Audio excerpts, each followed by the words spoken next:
તો ગુજરાતમાં ફરી એક વખત વાવાઝોડાનો ખતરો ટોળાઈ રહ્યો છે, કારણ કે હવામાન નિષ્ણાત અંબાલાલ પટેલે ફરી એક વખત ભયાનક આગાહી કરી છે। વાવાઝોડાને લઈને મોટી આગાહી કરવામાં આવી છે। સાથે સાથે આગામી દિવસોમાં ગુજરાતનું વાતાવરણ કેવું રહેવાનું છે તેના અંગે પણ આગાહીઓ વ્યક્ત કરી છે। સાથે મિત્રો 10મી જૂનમાં ભારે વરસાદની આગાહી કરવામાં આવી છે। આ તમામ અપડેટ એક પછી એક મેળવીશું, તો વિડીયોને અંત સુધી જોતા રહેજો। અને ખાસ કરીને ખેડૂત પુત્ર યુટ્યુબ ચેનલમાં નવા છો તો ખાસ કરીને આપણી યુટ્યુબ ચેનલને સબસ્ક્રાઈબ કરી દેજો, જેથી તમને દરરોજના તાજા અને ઉપયોગી હવામાન સમાચાર અમારા યુટ્યુબ ચેનલના માધ્યમથી મળી જાય। હવામાન નિષ્ણાત અંબાલાલ પટેલ દ્વારા વાવાઝોડાને લઈને મોટી આગાહીઓ કરવામાં આવી રહી છે, જેમાં મિત્રો જણાવવામાં આવ્યું છે કે વાવાઝોડું બનશે તો દરિયામાં ઊંચા મોજા ઉછળશે। સાથે જ એવું પણ માનવામાં આવી રહ્યું છે કે ગુજરાતમાં 10મી જૂનની આસપાસ ભારે વરસાદ પડી શકે છે। અરબી સમુદ્રમાં લો પ્રેશર સક્રિય થયું છે અને લો પ્રેશર ડિપ્રેશન અથવા તો ડીપ ડિપ્રેશન બનવાની શક્યતાઓ ધરાવે છે। જોકે હવામાન નિષ્ણાત અંબાલાલ પટેલનું અનુમાન છે કે હળવા પ્રકારનું વાવાઝોડું બનશે, દરિયામાં ઊંચા મોજા ઉછળશે અને પવનની ગતિ તેજ જોવા મળવાની છે। અરબી સમુદ્રમાં લો પ્રેશર બન્યું છે।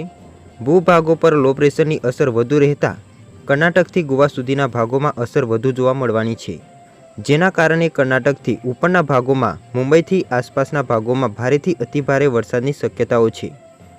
વલસાડના ભાગોમાં પણ ભારે વરસાદ જોવા મળી શકે છે। આ ડિપ્રેશન 28 મે બાદ કદાચ મજબૂત થઈ હળવા પ્રકારનું વાવાઝોડું બની શકે તેવી શક્યતાઓ છે, જેની અસર સૌરાષ્ટ્રના ભાગો, પાકિસ્તાનના ભાગો અને રાજસ્થાનના ભાગોમાં થઈ ઉત્તર ભારતના ભાગોમાં તેની અસર થવાની શક્યતાઓ રહેશે। બંગાળના ઉપસાગરમાં 28 મે આસપાસ વાવાઝોડું બનવાની શક્યતાઓ રહેશે। હાલમાં અંદમાન નિકોબાર ટાપુ પર ભારે વરસાદ થવાની શક્યતાઓ છે।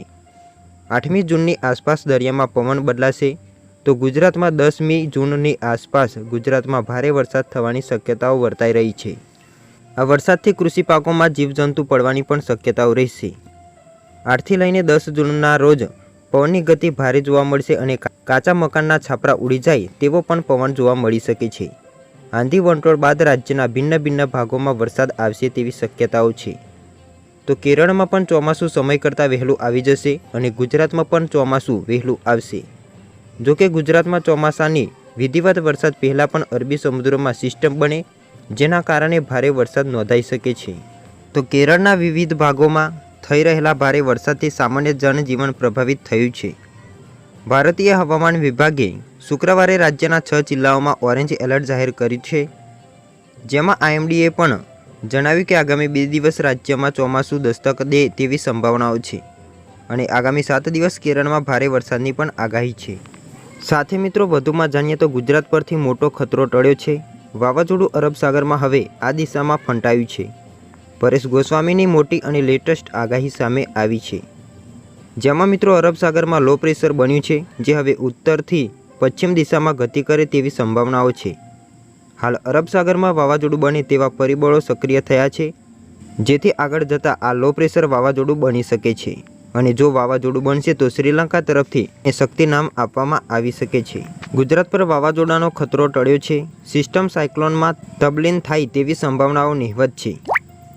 જોકે મિત્રો અત્યારે હાલ હજુ પણ સિસ્ટમ વધુ મજબૂત બનશે।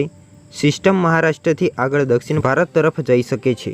ગુજરાત પર વાવાઝોડાનું સંકટ જતું રહ્યું છે, પરંતુ અરબી સમુદ્રમાં વેલ માર્ગ લો પ્રેશર હજી સક્રિય છે।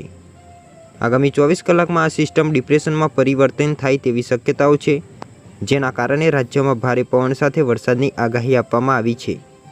દક્ષિણ ગુજરાત અને સૌરાષ્ટ્રમાં ભારે વરસાદની આગાહી છે। પવનની ગતિ 50 કિલોમીટર પ્રતિ કલાક સુધી રહે તેવી શક્યતાઓ છે।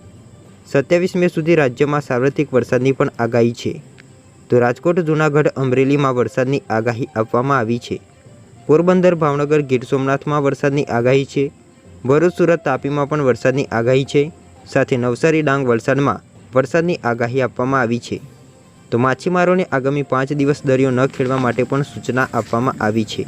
વધુમાં જાણીએ તો વાવાઝોડાને લઈને સુરતના દરિયામાં કરંટ જોવા મળી રહ્યો છે। 3 ફૂટ ઊંચા મોજા ઉછળ્યા હતા। હવામાન વિભાગે એલર્ટ મોડ પર આવી રહ્યું છે। ચક્રવાતને લઈને સુરતમાં આગામી 27 મે સુધી ગાજવીજ સાથે ભારે વરસાદની આગાહી કરી છે। આ ઉપરાંત 40થી લઈને 70 કિલોમીટર પ્રતિ કલાકની ઝડપે પવન ફૂંકાય તેવી શક્યતાઓ છે. ઓરેન્જ એલર્ટ જાહેર કર્યું છે, જ્યારે 28 મેના રોજ સુરત સહિત દક્ષિણ ગુજરાતમાં ગાજવીજ સાથે છૂટાછવાયા સ્થળોએ મધ્યમ વરસાદની આગાહી અને યલો એલર્ટ આપવામાં આવ્યું છે. ચક્રવાતને લઈને પાલિકાનું તંત્ર પણ એલર્ટ મોડ પર આવ્યું છે. પાલિકાએ ICCC ખાતે 22 મેથી ફ્લડ કંટ્રોલ રૂમ શરૂ કરી દીધા છે.